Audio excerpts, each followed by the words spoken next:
Success in the saddle can come at an early age for some jockeys, and in the case of one well-known Kentucky Derby winning rider, such seeds of greatness were planted during life's formative years. It's so amazing to me that he started early, riding bareback as a kid that 9 years old. The person Amy Casey speaks of is her grandfather, Jimmy Winkfield, who won the Kentucky Derby 120 years ago this week. The trials and obstacles he had to overcome in order to become that athlete is even, I mean, like I said, it's unheard of. It just wouldn't happen today. Understanding the importance of his role in racing means coming to grips with a major contribution. 15 Negroes rode to Derby fame. There were 15 black jockeys that won up to that point. My father was the last one.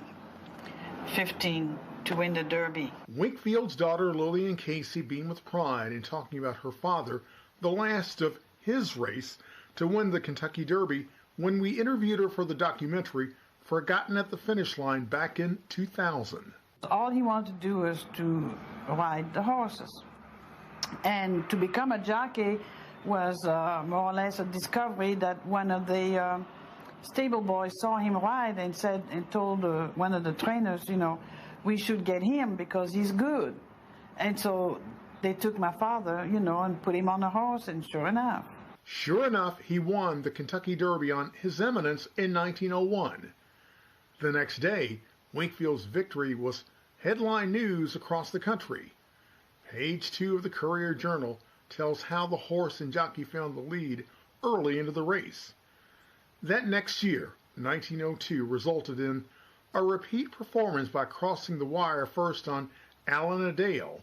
But a big change came in 1903 after a Derby loss.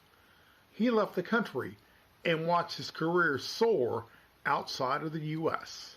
When he was riding in Europe and in Russia, he made $300,000 in that one particular year that was off the charts back in that day.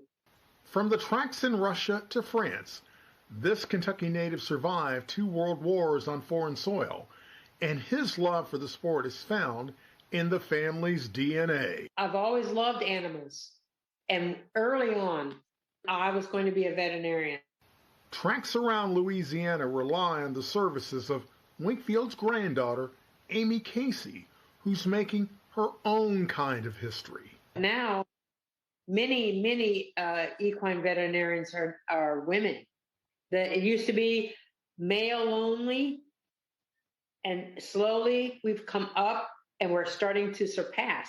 While celebrated accomplishments came early in the 20th century, Jimmy Winkfield would get his due more than 100 years later after his Derby wins.